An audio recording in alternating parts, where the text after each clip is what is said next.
The Radio Misfits Podcast Network. Hello, everyone, and welcome to Planted with Sara Pyan. I'm Sara Pyan, your host, and today we have Jeremy Klettke, founder of Davis Farms, on the show. Jeremy, I am so excited to have you here today. You do so much interesting work, and it's not very often that I get to geek out on cannabis genetics with someone. You'd think that it would be, but, having you here, you're just so knowledgeable. I'm really, really excited to have you here today. Well, thank you for having me, and the feeling is mutual. I love the podcast that you do and the eclectic type of people that you have on here from all their diverse backgrounds. So I'm really honored to be here today and excited to dive into genetics with you and whatever else we discuss about cannabis. Right on. Well, before we get into all of that, will you let our listeners know what your first cannabis experience was? Certainly. So I'd say my first really defining cannabis experience was when I was 18 years old. I was able to, as many people do, take a trip to Europe and travel around with a Eurail pass and see many countries in Europe. And one of the stops that I had was in Copenhagen, Denmark. And in Denmark, they have a place called Christiania that I'm sure many people know about. And it's gone through, I think, a number of iterations. But at that time, it was really just kind of a center of hash trade. And what you saw there was examples of all of these different blocks of hash, their colors and their stamps from all of these regions in the world. And it just hit me profoundly. I'm big into culture, and it hit me how deeply this plant was involved in our culture and for how long. I mean, we're talking millennia. And so I think that experience really drove me to, and of course from there going to Amsterdam and spending time in Holland as well. But that really drove me to, having a passion for the plant and wanting to learn more. And then after that, how long was it before you started doing your cultivation for medicinal use? So I'd say I started cultivating commercially in a way that I was benefiting others in just a couple of years after that. So my first purpose-built room and indoor harvest was in March of 1993. And then from there was the shift to genetics. Now, for a lot of people out there who aren't, as familiar with seed to sale with cannabis, they may not understand that there are people who are in it for the money, and there are people who are in it for the love of it. And also, it does provide us with a way to live as well. But there have been so many changes because we have evolved as a movement, as an industry. And for those of us who love it and want to stay, there's a certain amount of nimbleness that we have to figure out where we best serve ourselves and also cannabis itself. And so how did you make the shift into getting into genetics? Because you've been doing some pretty interesting stuff all around the world. Yeah, and I think that's a good place to start, to highlight, is it kind of started for me in Switzerland. But I do want to touch on what you said, right? A pursuit of passion for people. You might think like people have this kind of stigma on them that, look, you guys were out there to make a lot of money, and you were hustlers, and it was a black market. You could make a lot of money, I think, in illicit trade, and it wasn't in cannabis. So there was always an element of passion for anybody involved with the plant. And I know you know that, Sara, but I want to touch on that. Yeah, that's a big part of what drives you. So any of these stories we go into, if there's an air of, well, that's a little loopy, it's driven by a passion. Sometimes passion gets a little crazy, but I did have the opportunity. So I was very proficient with the plant from early on, and it led me to an opportunity in the late 90s in 1997 and 1998 to work in Switzerland with the Swiss Medical Hemp Foundation. They were producing cannabinoid, type plants, but that for me really keyed me in on the importance of genetics and the value of genetics and genetic preservation even. So I think that was about the foundation of when I made that shift. It wasn't very long after I started growing. And from there, I've been super passionate about diverse compound genetics, preservation of genetics, and just understanding the cannabis genome as deeply as I can, which is really accelerated with the legalization. The academia and the science community has really come in, and things are moving quite quickly. Yeah, I mean, it's for those of you who have never been in a grow, whether it's indoor or outdoor, it's magical. There's something about that energy, and you know, people will think, you know, that aren't connected to it as much. Weed is weed is weed, but the aromas, the characteristics, like all the different things that come into play when you're somebody who's like really passionate about it. These are the things that get the mind going and the creative juices flowing, and you know, it's there's just a lot to be said for that. And when we go into a dispensary these days, because of the advent of mass cultivation and, you know, wanting to, I think one of the biggest mistakes that we look at is like the standardization of a plant. That would be like the standardization of a person. But we have a lot of hybrids now, and everything it's like the race to the top with THC percentages, which you and I both know is not the end all be all, because there are all these other cannabinoids that come into play, and terpenes and flavonoids that create the feel, the aroma, you know, whether it's more sleepy or more uplifting. But everything is kind of like a high octane hybrid now, which is why I love what you're doing with preserving not cannabinoids that we've lost. And maybe we can talk more about the advent of that and how that all happened. Sure, and I appreciate you very much for, you know, recognizing that and understanding that the quest for THC is not necessarily the end all be all for the plant, although it certainly has its place. And, you know, I'd say where we are right now is, you know, kind of this, just as you noted, that the driver for us is this one compound that we're seeking. And I think that, you know, what's worth highlighting and why it's important to preserve these old varieties and kind of maintain this genetic diversity is that initially we were kind of in this you know, this black market paradigm where when a search warrant was served, law enforcement kicked in the door and they just destroyed those genetics, whatever they were. And at that time, of course, there wasn't the connectivity of today. So you had all these diverse pockets, independent pockets of genetics. So we went through a great, you know, loss of diversity at that time. And a lot of those from the genetics world were really important because they were two true inbred lines brought from somewhere that was then this F1 hybrid, which is really important for, you know, stability and diversity as well, and just making quality plants for the future. So there were a lot of genetics that were lost during that time. And, you know, then all of a sudden legalization comes in, first through medical and then into recreational. And, you know, what we end up seeing is a continued loss of diversity. And we're doing it to ourselves. I mean, you know, because you come from these 215 days in this era, you understand how the policy changed everything a lot, which is like an hour conversation and it's on its own. But you understand how we had more diversity at that time because we were truly looking at medical patients and we were just starting to see analytics come into the space. So we could get the sense of these, you know, mixed ratio plants or CBD plants that were involved in the whole, you know, process, or what some of these cannabinoids were. So we were targeting a lot of diversity at that time. Excuse me.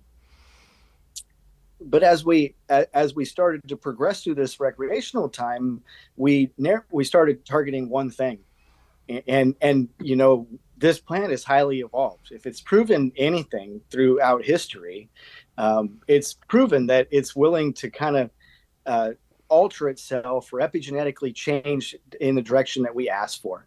And so it's super dangerous for us to start selecting and asking over and over again for this plant to produce one compound, because the result is now we've narrowed the diversity even further. We haven't in this legal market, and sorry for taking a wide road to get there, but we haven't in this legal market increased the diversity of the gene pool. We've actually continued to narrow it. So there are a subset of people that are preserving that diversity. But yes, that's why it's critical. It's important because, as you and I know from those medical days, the products that have high efficacy are not high THC, narrow band terpene flavonoid products. These are products that have diverse compounds in them. So when we get back to the place where we're concerned about arresting disease, impacting wellness, these are the genetics that we're going to build those foundations upon. Yeah, that stuff is fascinating. I mean, even back in the 215 days, we had, there was a lot of hybridization, but there was still a varied spectrum of feel and aromas and bud structures. And that was one of the things that I felt really lucky to have gotten behind the bar at that point in time, when we were still doing more apothecary / deli style weighing out of the buds. Because when I was doing my training programs with staff, it was an opportunity to really understand the different cultivars, and to be able to, we used to have this game that we play. If somebody dropped bud on the floor, be like, guess that bud. What was it? It's not in the jar anymore. Like, look at it, bud structure. What is it? What does it smell like? Crack it open, really kind of take a look at that. And there were, it was a time when people, because of the model that we had here in California, we were, purchasing from patients that were cultivating for themselves. Like, there was a patient who used to grow a white widow Cali orange cross called Cali Widow, and she grew it for her asthma, because the genetics, the white widow genetics, can act as a bronchiovasodilator. And so she would bring in a pound and some keef every month. And we had people who purposely waited for her to come for her 1 month drop, because they'd be like, it's great for my asthma. I use it for my migraines. And you don't have those conversations anymore. And I understand from like a compliance perspective and the fact that, at that time, most of us that were like doing the work were really passionate about, we were studying and we were understanding, and there isn't the bandwidth for that in a traditional retail space, which cannabis largely has become. And of course, it was almost like being a combination like herbalist / botanist in some ways with the way you look at things. And I feel like the professionals that grew up during that time in their careers have gone out to do other really interesting things with cannabis. And I think that's an engagement and professional development at a retail level really is weakening the industry, with bringing in professionals that can continue doing some of the work that, a lot of that we and our contemporaries are doing. But also, like, just kind of taking it back even beyond like before the 215 days, like thinking about like what these cultivars, the original cannabis cultivars, must have been like, and the fact that the slang term weed is so apt for cannabis because it grows anywhere. It's just how well it grows is the thing. And then also that with as far as cultivation goes for us is like, as human beings, cultivating rather than hunting and gathering, we probably have one of the oldest symbiotic relationships with it. I mean, the proof is in, the fact that we actually have a whole system in our bodies that we have just recently started talking about, Single largest system, receptor system, right? Right. Right. And so, would they say that, Central Asia is where it probably came from, but we don't really know because, how do you tell if you find something in the wild that that's where it originated from, or that it, it caught a ride with somebody? You don't. I don't refer to land races anymore outside of certain circles. I'll use that term because it's easy for people to digest, but I just kind of would prefer that we refer to them all as heirlooms, because the further that the further that my understanding of the plant goes, or the deeper to my knowledge of it stems, the more I wonder how much of it hasn't had human influence. Right. And, and so it just seems like almost all of it that we're touching now has in some way, shape, or form. So, yeah, you hit on so many great points there. But yeah, this is definitely a plant that's been with us for a very long time, and it's just about everywhere. And we don't know how, who, or why. Yeah, that's it. And for those of you out there who have, either if you one of the most common things that we hear from people who enjoyed cannabis a long time ago is weed these days is too strong. And really what it is weed these days is not balanced enough. Because before we had a wider spectrum of cannabinoids and a lot of that was selectively breeded out. But Jeremy, another thing I'd ask you about, and this isn't to knock indoor cannabis because there's a time and a place for it, especially in states because we don't have interstate commerce and states need to have access to cannabis. So, like places like Arizona have to do indoor grows because, cannabis will not do well in the desert. But there is I don't care what anyone says. Like when I have somebody say, I've got these full spectrum LCD lights, I'm like, there is nothing like the sun and sun-grown cannabis. Yeah, I would say that it's a sad, it's in a lot of ways it's great because it's pushed agricultural technologies forward. The cannabis industry being driven indoors is what I'm referring to, but it's also really not a good thing at all, and we need to move away from it now that cannabis is legal. To follow this model of these massive, footprint, like you say, LED or whatever, DE lighted facilities, it's not a great model. It's not sustainable. And furthermore, you hit it right on the head. These things are 8%, 10%, 15%, the potential of the sun, while you're using all that energy to do that. So no, it's great that we were able to move it forward leaps and bounds, but I've been cultivating in greenhouses, in deprivation greenhouses, since 2015. So for 9 years, once they said, "Hey, look, if we fly over, we see your canopy, your license, you're okay," for real.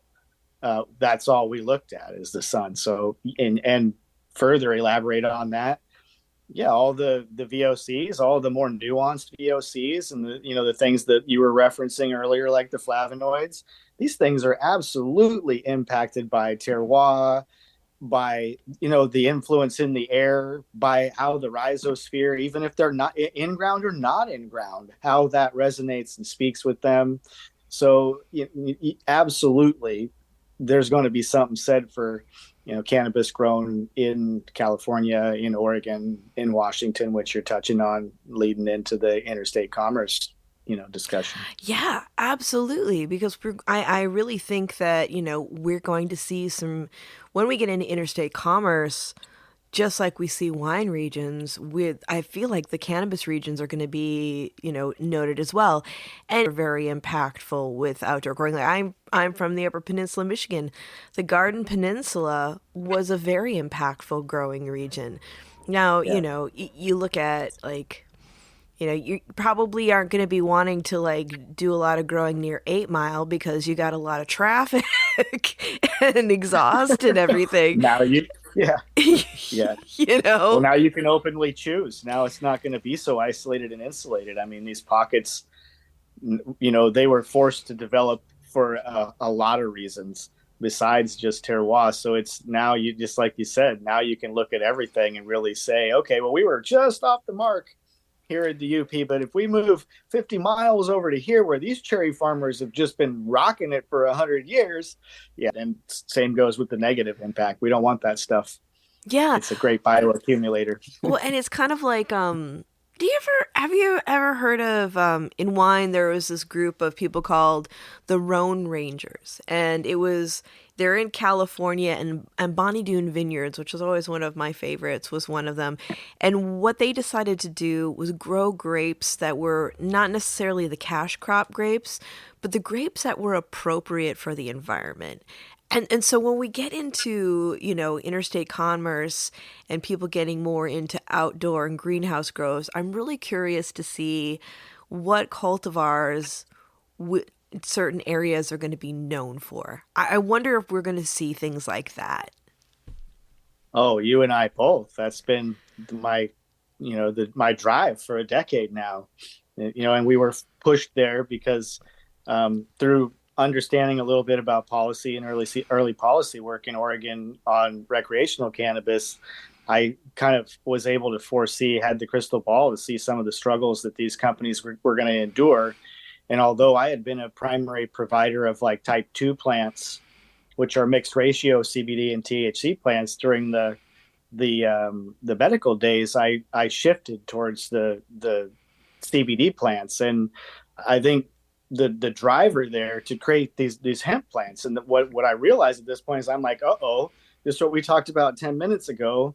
The reverse impact of that indoor on us, or another impact I should say, is that we babied and coddled all of these cannabis varieties that we had, and so they weren't ready to be exposed to anything outdoor. They were just tiny little children that we had been just taking care of and given everything to.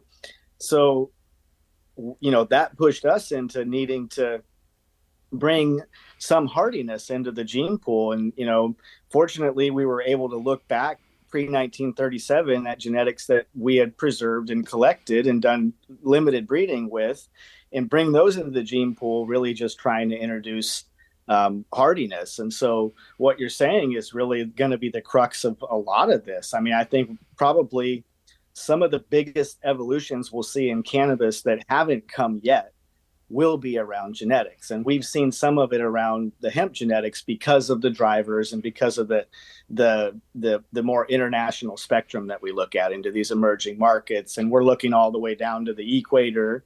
So photoperiod becomes a real driver in this, even from Florida to Washington. So no, I think what you said right there it's critical, and you nailed it. I think we're going to find, okay, X, Y, and Z are produced best in Michigan, A, B, and C are produced best in California. And I hope that we do find something complementary like that, but I do think we will. Well, and going on what you were saying about hemp, like, so many people with the Farm Bill and everything started to get into hemp cultivation. And a lot of people did not have enough information. They were misled. They spent a lot of money on seed that ended up not being what they needed.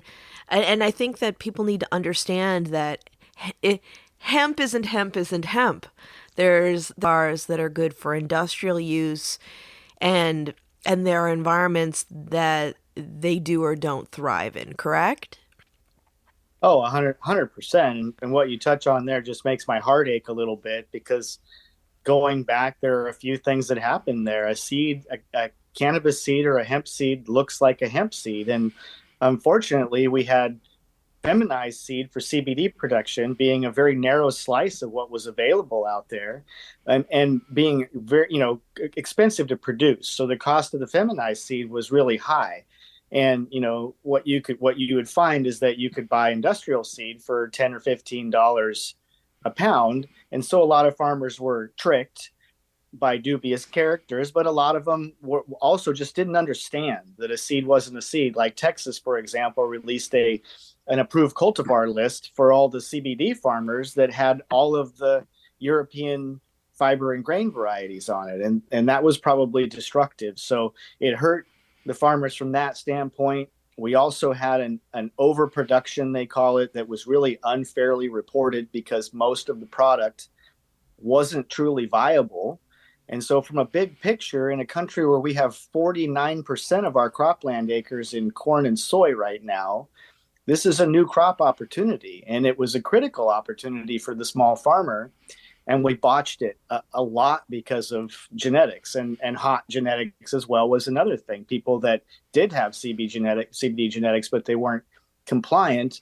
And now that fear, unfortunately, has left us in a position that, as crazy as it is, carbon footprint wise, we are now importing biomass to fill the large processors, ethanol processors, demands from places like Uruguay and Ecuador, who are very proud to supply it to us. But it just seems like we missed out a little bit there, and we could maybe do a little better if we're doing industrial, or pay a little better attention, or maybe jump back in and not miss the opportunity completely. So I'm glad you touched on that, because it's a big one for the States.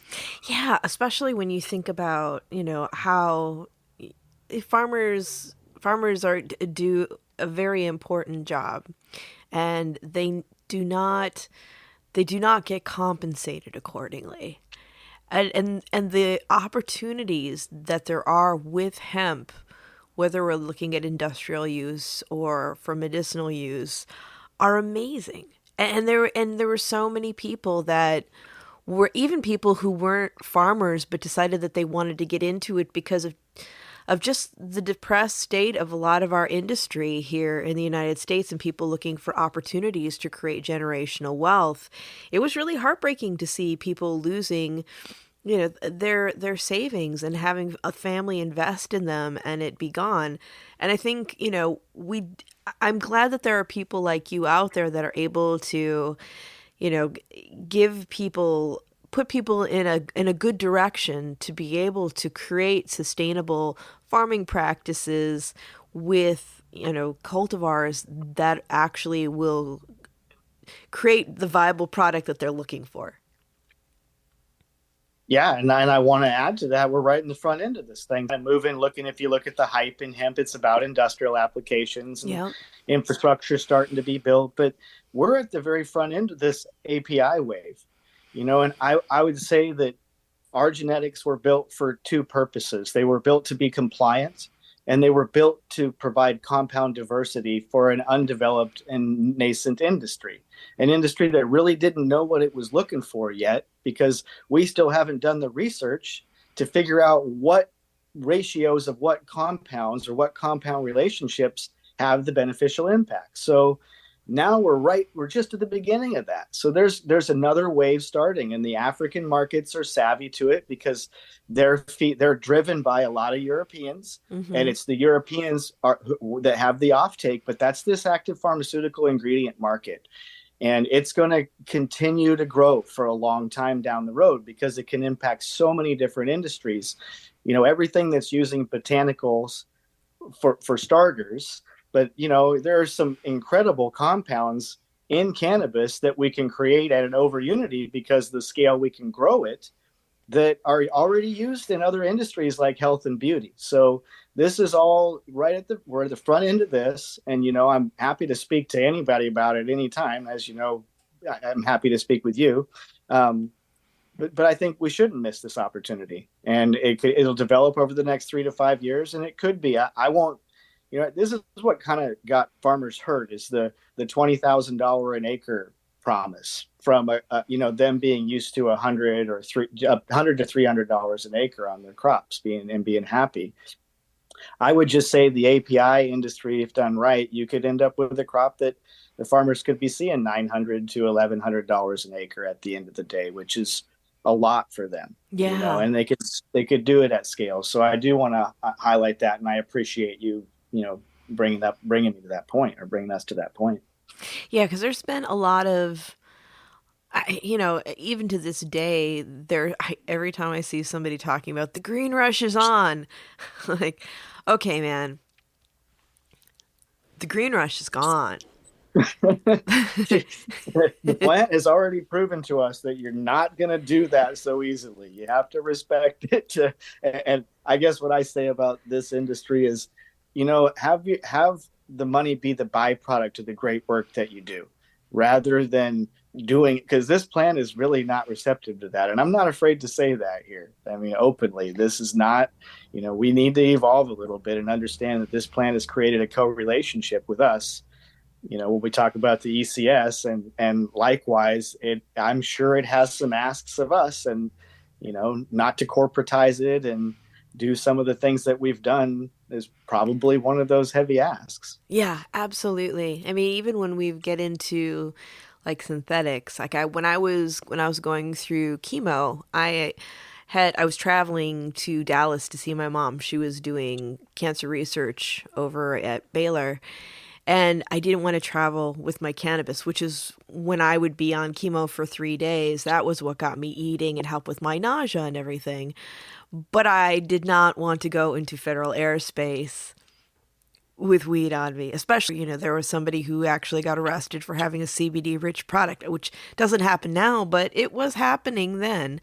And so I had Marinol, and I can't tell you like how disgusting that experience was. It just made me crabby and tired, and I lost my weekend with, my mother, and it really like impacted me later on when I started to understand more about cannabinoids, that, synthesized cannabinoids are they're not effective, and they're really more about being able to patent and make money than they are about having therapeutic value.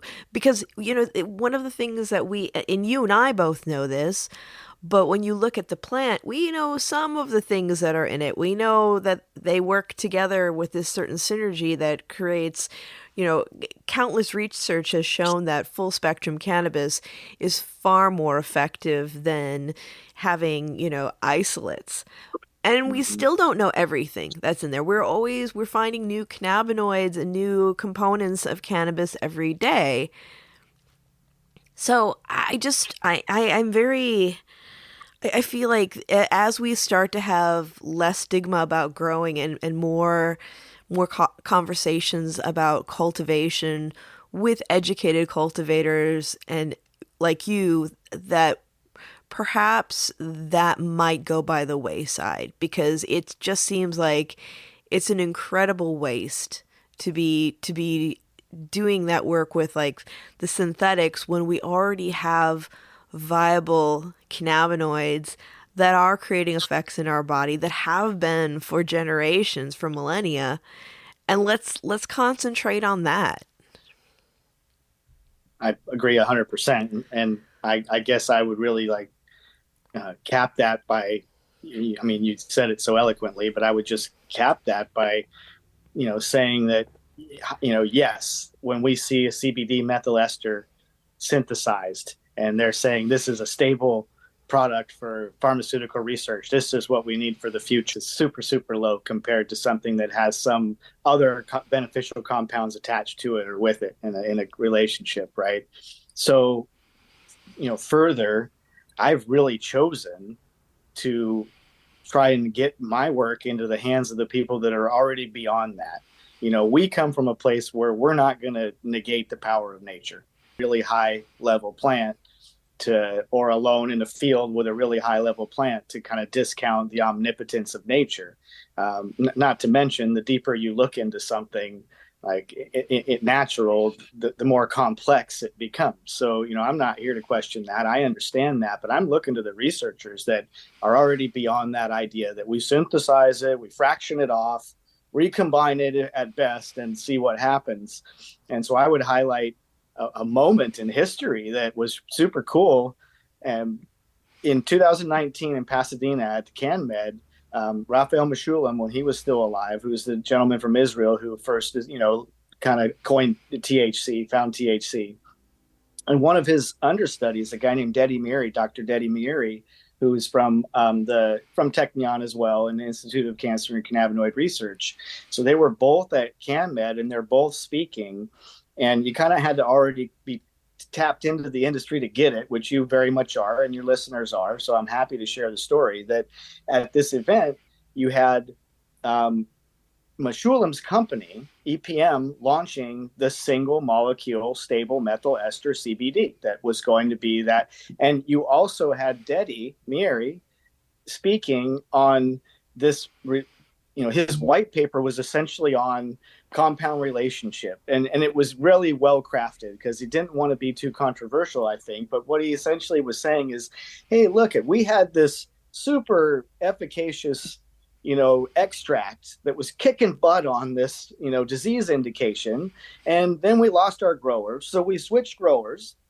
And all of a sudden, the efficacy went way down, and the impact was just almost nothing. And we had to go as scientists and figure out what was going on. And turns out it was a co-relationship of 3 compounds, and I want to say it was a flavonoid and a cannabinoid or two cannabinoids or something, right? But it wasn't just cannabinoid based, and that in the new analytics that had all changed. So, that got me cemented on this guy right away, because he's beyond that idea that you can fraction these and move them forward.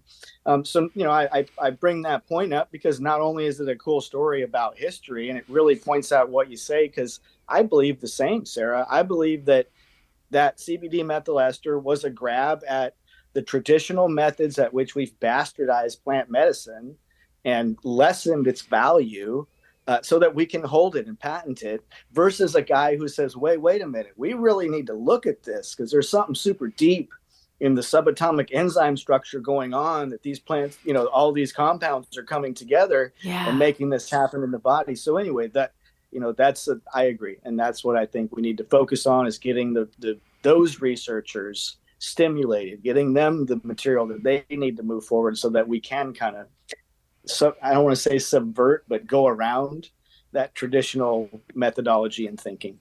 There's a smarter way. Yeah. I mean, getting a little bit philosophical on you, it's like cannabis is this opportunity for us to let go of that control. Like, as human beings, we're always trying to standardize and control things, and it constantly works against us. I mean, it's kind of it's that old saying, you want to make God laugh, tell him about your plans. But I see this a lot, even when I've done trainings with palliative care pharmacology students at UCSF, and they'll say, hey, Sara, this, what if this patient has this going on with them? What ratio would you recommend, and at what dosage? And then I look at him and I go, it doesn't work like that. Even though the doctor is prescribing a certain pharmaceutical at a certain level, you still have to watch the patient and see how they're going to react to it, because we're all different. We're all walking chemistry experiments. There is no standardization of nature, and we're part of that. So how do we get around that? How do we create critical thought and create a safe container for experimentation so that we can figure out what's the right fit? And when we're getting into cannabis legalization and normalization system, we create endogenous cannabinoids.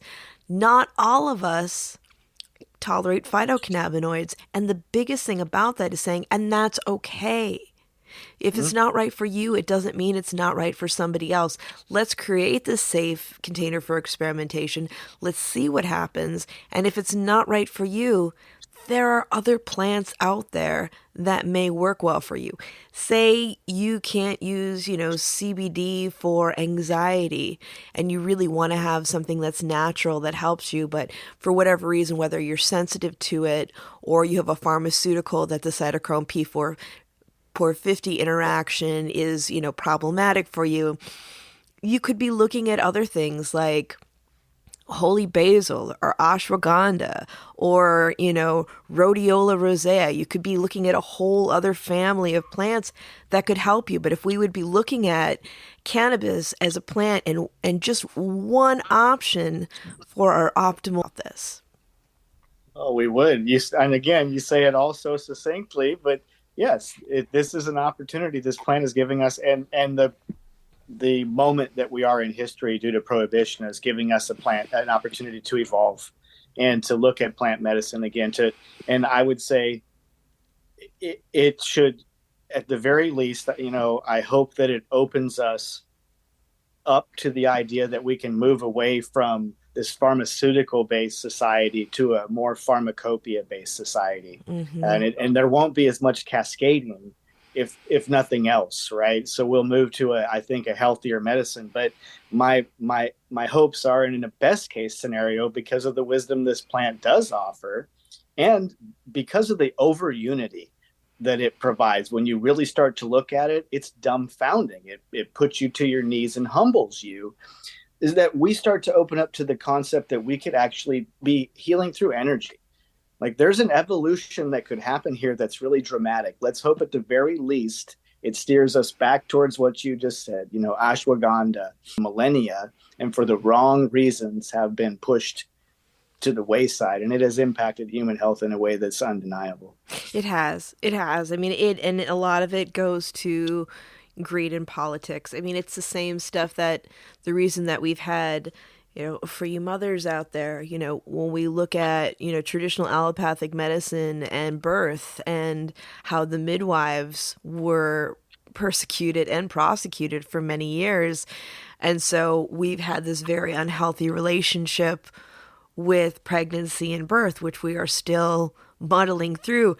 Even, even the, when we look at policies with women's bodies, women being able to control their bodies, that's become a very political thing. Sarah, the root of all of this stems from the removal of the feminine from the Trinity. Are you kidding me? And everything that you're talking about for centuries now. I have to laugh. Sorry to interrupt. No. But everything stems from that. Even the prohibition, the move away from plant medicine, it all stems from our removal of the feminine, our lack of understanding or appreciation or purposeful destruction of the core of the feminine. That's it. And it's not, and when we talk about the feminine, it's not just about the female body or female individuals, because it affects everybody. It also is part of men in this world being put in these toxic boxes of who they should be and how they should show up in the world and how they, should care for themselves or not, the lack of care of men in our world. And it's something that I think when people talk about, when I get into my feminist stuff, my mom is always like, oh no, here she goes. She's getting crazy. And I'm like, feminism isn't about women. Feminism should almost be called humanism, but humanism is already used for something else. It's really about us having healthy lives, health in our bodies, health in our minds, health in our relationships. And a lot of that has to do with critical thought and sharing our infos. Really look at business, and we showed up at work like, we don't have to go to work in suits anymore, and we can work from home, and we can be creative. And cannabis was an opportunity, and I feel like in some ways we've almost missed the boat about having compassionate capitalism. You can be prosperous and give back to your community and help people. And that's like, we had the compassion programs here in California. And even though we are dealing with, major storms in our industry, especially in California, where, companies are going under, I was amazed at how people were willing to help and donate free cannabis products for critically and chronically ill medical patients, because I didn't know if that was going to work. I certainly didn't want to stress anybody out because they already had their own struggles that they were dealing with, because we're having massive extinction events here. But the amount of people that understood the importance of why they were here and who got them here and who we can't forget took my breath away and made me very grateful and reflective. That's awesome to hear. And I'm glad that spirit's still alive, because it's a part of where we all came from. If you've been in this for any amount of time, then you've offered these treatments to people. You've helped people deeply. I mean, that's really what this is about. And also a part of that, about that legacy market, was you understood the trickle down really clearly. I want to highlight, I guess I use that word too much, but I would say I want to really note that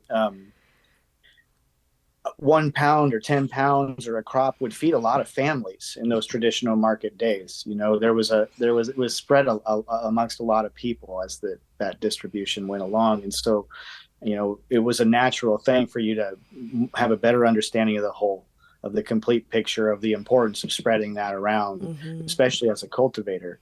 And that certainly stemmed into there were a lot of people doing it before we had medical markets doing oil. I'm not going to say I was one of them, but certainly by 2007, 2008, we started doing a lot of full extract cannabis oil, and because we recognized that its power, which we now know is the power of apoptosis, this beneficial cell death that we have against tumor cells. And so we learned about this RSO treatments early on. And so pretty much everybody who's been in it for a long time has taken some of their product and turned it into RSO for cancer treatments or MS treatments. And that extended to, like, as I came back from Europe and got in the Oregon market, into, teens and 20s with IBS and Crohn's and a whole host of other gut issues that we were finding, as well as a lot of parents becoming aware of it for their autistic or kids that had other issues, right? So, so there's not a person that's been in this for a long time that hasn't had, a dozen tear-jerking experiences. I think if you've been through that and someone comes to you and says, "Hey, we want to do this program," it's in your nature to dig deep. So I'm really happy to hear that the program worked. And I think, just as we did for so long with a limited understanding even of what we were doing, those are the people to turn to, on the front lines to continue to move this forward from an educational standpoint. You talked about the bud tenders of the dispensary people, and how that's changed since the old days. And I think we have a huge responsibility to not lose that until we have doctors who are more educated than people in dispensaries. And, this is a time when a doctor will graduate with his doctorate without a real understanding about, like we said, the ECS, which is the single largest receptor system in the human body, and a very limited understanding of, they'll take a Hippocratic oath with a limited understanding of the words, "Let thy food be thy medicine," right? Which was Hippocrates. So, until that starts to evolve, you are correct for turning back into the community and saying, don't forget, not only do we have this responsibility, we appreciate, recognize it, and we're the ones who should be on the front lines, because most of these people don't have an understanding, and we're trying to hand the torch off. I mean, you're talking to somebody who's tried to beat down the doors of so many R1 research institutions, and so much academia, that it's just a very slow process to get them ahead of us. It is. And it's hard too, because then, when you don't have that, and you don't have that institute, have other people, like, I think one of the most impactful pieces of advice I ever got when I got into cannabis was from a couple of friends of mine they've been activists for years, and they do a lot of really good work.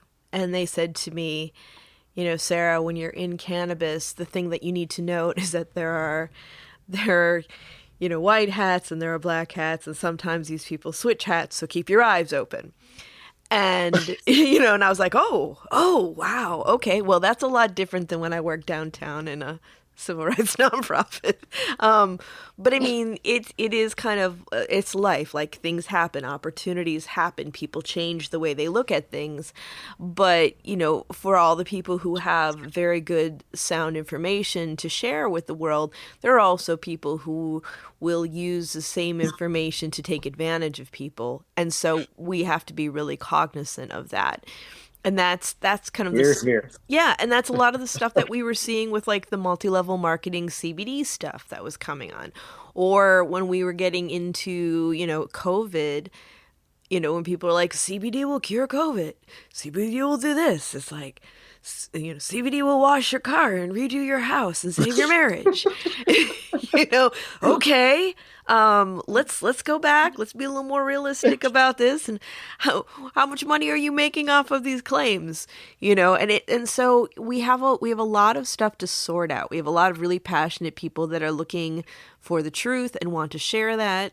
And we have people who are looking to make money. And then we have people who are very enthusiastic, who have the best of intentions, but may not have all the information on the table that they need to be making some of the claims that they do. And I think that it's an exciting weird time. Yeah. Oh, that's it. You again, you got it. It's an exciting and weird time, because we can shape things in a really positive direction, but also there's a lot of potentially nefarious entities that are going to try and shape things for their own benefit, as we've seen with so many industries. And we saw in these green rushes, as you referenced earlier, a flocking of people that were not a part of this and didn't understand the value system or what the plant was really about, just for the sake of making money. So we do have to remain optimistic, and we do have to, I think, recognize the importance of us weighing in, of everybody weighing in. You know, this is a moment when the lack of testimony is not benefiting how quickly this is all evolving and being shaped. And, you know, we talk about being on the cusp of this descheduling or rescheduling, which has everybody now. And I love the cannabis industry. Everyone out there should know this is a hype thing. Like they get all hyped about one thing and they look for the next hype thing to be concerned about. It's the end all be all, everything is going to collapse. But I think that, you know, we have this moment again where we can positively shape things if we do this correctly, because the R1 institutions and other people will take control of this. And instead of a guy going, well, this can cure COVID and this can do that. Well, guess what? Here's actually what happens. It's a powerful anti-inflammatory that releases a compound called 2-AG or 2-arachnid glycerol into your bloodstream. And yes, it's way more, it's like a Motrin. You know, it's a heavy duty Motrin. And when your body's less inflamed, it can fight a lot of stuff a lot better. Yep. But, you know, so ideally we start to, as you know, the things that you and I are always digging into and trying to understand, because we're noodling like that, so that becomes common knowledge to everybody. I think without things like NIDA looking at it and some of these, and it's a sketchy thing because we talk about the CBD methyl ester and the synthesizing earlier. But I think if we don't have some of these changes, then including the whole other side, the lack of profitability, like, you know, the deflation in the profitability in some of these companies that are big or struggling. If we don't see these changes, then we don't see it get shaped in the right way. And so again, when you see them coming, jump in and weigh in. Yeah. You know, this is a country where we can influence and impact policy. Going back to what I said, the lack of testimony in this instance is generally hurting us, because we do have some of the loftier people at the space, some of the big MSOs, who obviously recognize, because of other industries that they've been in, that it's just a natural component that you have a lobby effort built in. So they recognize the value of the lobby effort, and they're up there chirping and chattering, and they're not doing it in everybody's benefit. Oh, no, because they most often, I won't say all, but most often they're very attached to old models of doing business that, hey, guess what? Look at how well it served us. Yeah. Really, very few people. Yeah, and you can't fault them for having corporate responsibility. They're shareholders. It is a system that we've set in place. So when they pay the money to the lobbyist, they're going to lobby for their effort and for their benefit. But that doesn't take away the voice that everybody has in this thing. And there are some great institutions out there like Council for Federal Cannabis Regulation and a few others that are doing some good lobby work, you know. And I mean, when the FDA put out a request for information, that wasn't a private document. I don't know how much weight an individual carries.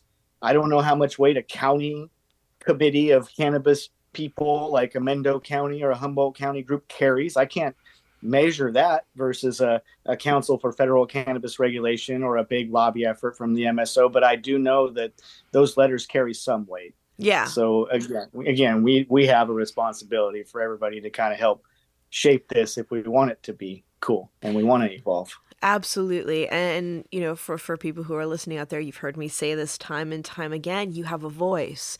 And a lot of the policies that we see in the States, I mean, the one thing I have to say, like, I've learned so much working in cannabis, not only with patients, but with education and policy. And with policy, the thing that I've learned, and this isn't just a cannabis fact, policy isn't always based on fact.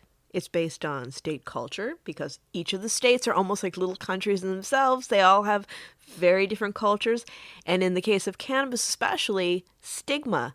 And so a lot of the laws and, you know, taxation stuff that you're seeing, if you're not liking it, you have to remember that a lot of these are made with the assumption of who's using cannabis.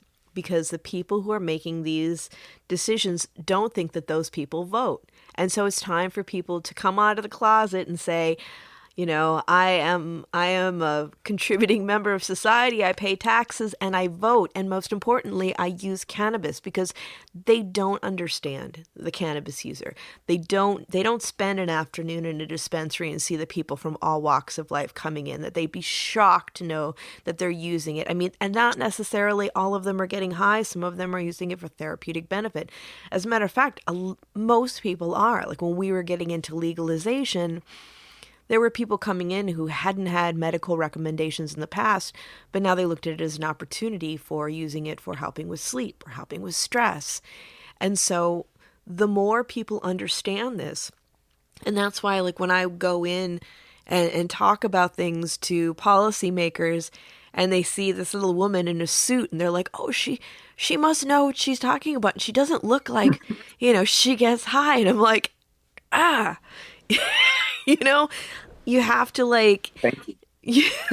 well, it's one of those things where we need to be seen, we need to be heard, and they need to understand that we're active and we're not just sitting at home eating our Cheetos and collecting unemployment. Nothing against anybody who's having a hard time with finding a job and on unemployment by any stretch of the imagination. But there are these caricatures of the people who use cannabis, and the policies reflect those caricatures. The sixth thing that we did is the exciting stuff that you're doing with old genetics and some of the ones that you've been collecting, and also, what are you excited about? Well, okay. I mean, we touched on a lot of that. I think really little nuances of it about API and the potential for that in the developing industry. I think that the theme of the show has really been very cannabis is medicine oriented. Mm-hmm. And so that's a lot of what is exciting me. But, essentially I've been a preservationist, and I recognized that, and I'll quote a researcher friend of mine from Washington State, Aaron Appleby, and say that I am walking or standing on the shoulders of giants that developed a lot of the genetic material prior to me coming along. And so I recognized that early on. And with that, I recognized the importance of preserving their work. Maybe initially from a little bit of a nerdy standpoint of like, okay, this is cool and rare and special, and so I want to have it. But in it, I started out early on just collecting and saving that work. And then that evolved into a little bit of real preservation work, where you're taking these regular seeds, which is what we call the male and female together seed, and you're just germinating everything you have from a collection and then open pollinating it to do a seed increase on it. So now you have a plethora of that seed. So taking 10, 20 or 50 seeds and turning them into 5,000 or 6,000 seeds. But there was a moment where I got it. We all have these aha moments, and, I'm proficient in grooming and breeding and enjoying the plant and finding all of these, what I didn't really know then were highly diverse compound genetics. And then we bred the CBD genetics. And I talked about Dedi Mieri. He's also a mentor of mine. And we ended up, through our relationship, having 4 of our non-psychotropics. So we created a catalog. Davis Farms, my company, created a catalog of hemp genetics. But what they really are is most are high THC, low CBD, right?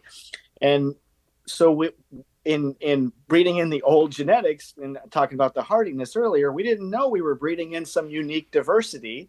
But when I got to know Dedi, and they didn't realize we were looking at 53 compounds in our analytics, or 50 compounds roughly.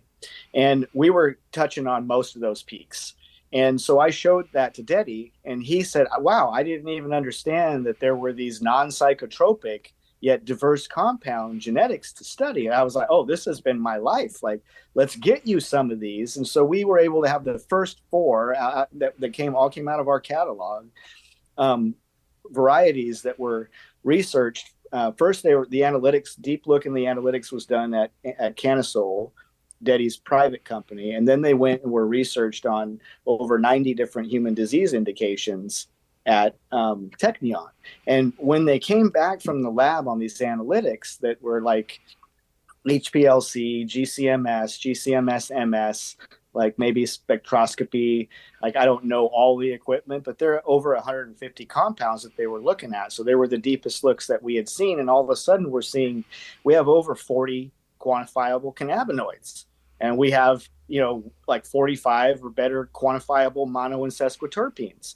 And then we have another 30 peaks that are unnamed, maybe flavonoids, maybe esters or something, or thiols that we're not even seeing. So it helped me to recognize, that was my aha moment of, in this process of sending these to Technion, of wow, like there's something to be said for older genetics having a compound diversity that's off the scale. And that put me on a mission to really start preservation work. And ever since, we've just been trying to and it's, to me, it's a fun little battle against the recreational. Like I call that often WRECK, recreational, like for recreational, because they're just destroying, from my side, they're destroying the genetic diversity and they're damaging the gene pool by creating polyhybrid on top of polyhybrid on top of polyhybrid. They do it unknowingly, but that's essentially what they're doing, is breeding us into a box or into a corner and having very little respect for the preservation of the diversity. But from that moment, essentially, we just dug in really deep and started spreading these genetics. I'll create 5,000 or 6,000 seeds. The last run that we did was a Tora Bora that was collected in the 1980s from Afghanistan. We did a Beldia verified from Kitama, Morocco. And I collect these because they have ancient lineage. I want to, find the core. We did a Highland Thai, and then we did one everybody knows, which is way more of an heirloom. And that was a 1975 Acapulco Gold. And we took those seeds from a very small subset in a tiny little plastic bag and turned them into, containers full of seed, and then just started handing them out through the channels that we know. That's exciting. That's so exciting. That just makes my nerdy brain explode in happiness. Mine too. I hope everybody else that's listening can hang in there, because that has my nerdy brain exploding too. It's just so I look at what you're doing and I'm like, thank you for fighting against us residing in the land of mids. That's never going to happen. I see craft cannabis on the rise.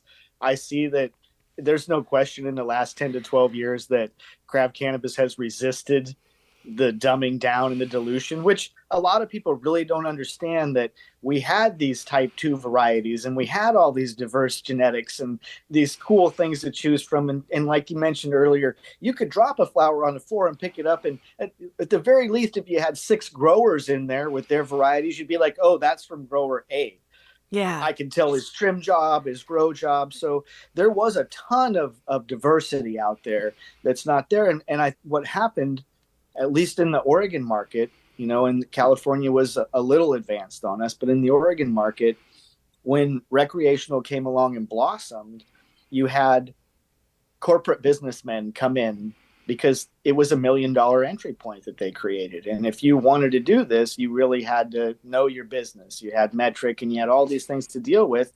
And so the typical grower, although he's a super sharp business guy when it comes to handling money, he wasn't so savvy when it came to regulatory stuff and paperwork and keeping up. So, and probably didn't have the $1 million sitting around to participate. So there was a changing of the guards, even from the traditional dispensary owner, who was usually renting some little place, and was really still a pretty, I guess, balls out there guy, creating a point for medical patients to come to it. That whole thing changed. A lot of those guys got bought out, but really quickly, within a year or less. And I was a platinum tier producer as well. We were producing very high quality sour diesel and, original varieties, and well known in the Oregon medical market. And these guys realized that their grows could not compete. And so a lot of what they did was push out. They increased the grow side, the cultivation side of their vertical. Taxes was another reason. Point of sale tax was hard. so they could benefit from getting their own vertical grows going. Mandatory in some states, not in others, but in Oregon it wasn't. And pretty quickly, rather than, recognizing they could put this platinum tier product on the shelf and that all of the craft growers brands were developed and had followings through social media that would bring people in and likely sell more product, they said, no, we're not going to do that. We're going to bar them from the door. And, I think that evolved even when policy came forward. You had MSOs now, fighting for these high entry fees, low licenses, low numbers of licenses that were tied to the vertical. So you had to have cultivation and retail all in one bucket. And I don't think people realize that, and I'm not going to say the only driver, it was smart business for a number of reasons, but one of the main drivers was mids hitting the shelf. These guys realizing without 20 years of experience, you're not going to be able to produce the harmonious flower that these craft guys were producing. And rather than embracing that and saying, come in, let's bring you in to help us and build bridges, or bringing their product onto the shelf, they barred their products out. And so we're recovering from that now, but it cost us 7 or 8 good years of quality product, and the product has gotten worse.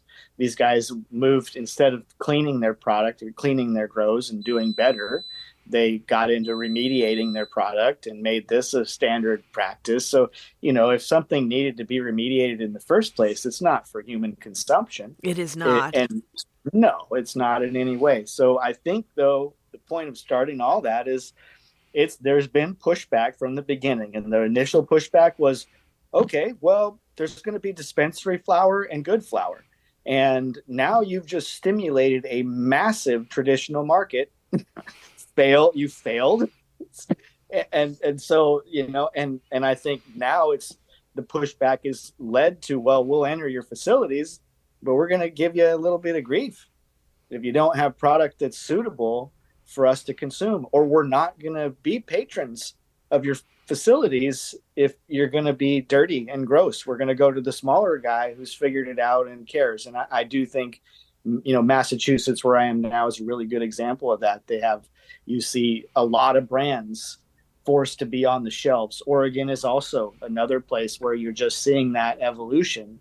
And there's a lot of brands, a diversity of brands, instead of pushing their branded product from their network of dispensary. And I don't think that's their choice. I think that's the educated consumer waking up to what they want in the market. Absolutely. And it is all about that education. We have to have more and more conversations about that so that consumers understand what good cannabis is and the right to have it. It's so very important. And I am really excited to see. It was something that I was really sad to see in the beginning, the craft cannabis going away from the market. But if we both know quite a few growers, and we know that it was just a matter of time for it to come back around. Now we just need to have some real conversations about that. We've created that problem, and these are entrepreneurs, these are artisans, these are people who have a lot of amazing things that they can offer the legal industry if we would actually open up. And if anything, governments should understand that they'll be very happy with, if they lower the taxes and the barrier to entry, that they will actually benefit more monetarily. And it's just simple math.